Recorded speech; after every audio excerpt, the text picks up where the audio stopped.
why didn't the Raptors get in the mix for Donovan Mitchell like that? Well, for one, I mean, I don't know whether they did or didn't. Like maybe they did, and for whatever reason, they ended up thinking the I don't asking know. I price feel was too like much. you heard But a lot more given smoke yes, for KD than you did for and him. given what Mitchell ended up going for, I would think it's crazy that any team thought that asking price was too much. I mean, and to your point about KD being like the shining gift that everyone thought he was going to be in the offseason, or a goal that everyone wanted in the offseason, shameless plug for theScore's YouTube channel. But Yeah. I did a video last summer for our Unfiltered series about how when you looked at the asking price, the reported asking price for Kevin Durant versus the reported asking price for Donovan Mitchell, when you looked at where each player was in their careers, took everything into account, that I made the argument that trading for Donovan Mitchell would leave you better off than trading for Kevin Durant. And a lot of people disagreed with that. I got a lot of hate for it in the YouTube comments, which I guess, never read the comments. But still, the point of it was that people found it so hard to believe that trading for Donovan Mitchell was actually the better route to success. But it was because,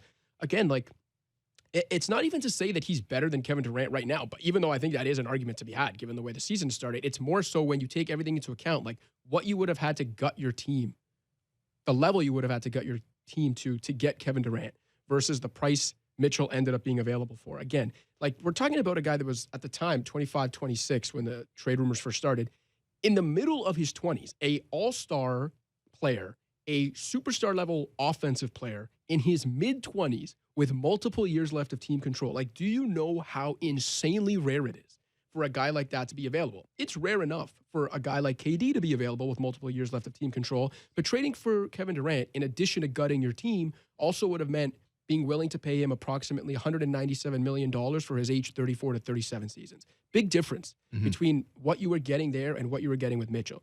I think it's nuts, whether it was the Raptors or any other team. I think it's absolutely nuts if anyone thought the asking price for him was too high when he ends up going from Markkanen, although I know Markkanen's playing well in Utah, but still, to go for what Markkanen was at the time, Sexton, the guy that Cleveland drafted with their first-round pick this past year, right? Yeah. And then 2 picks and 3 pick swaps or vice versa. It is steep, but it is not too much for a player of Donovan Mitchell's caliber who is a consistent carrier.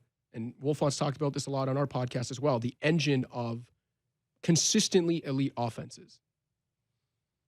Yeah, so to answer the question, I guess, of why didn't they get into that mix, I mean, maybe they watched the playoffs last year and That's fair. Decided a player that defensively inept or at least defensively apathetic just doesn't fit the vision. Cash and I both kind of, I think, campaigned for them to make a good faith effort to go after him. I don't know what the package would have been, what that would have looked like from the Raptors side, because you really have no idea how other teams around the league are going to value. Sure. So like. But I mean, look, this is what the Cavs ultimately paid. Colin Sexton, who was a restricted free agent, right? Lauri Markkanen, who was under contract. Ochai Agbaji, who I think was 16th pick, and then 3 unprotected first-round picks to the Jazz. The Raptors had enough players on their team that you have to think, like, let's say OG, Gary, and 3 picks.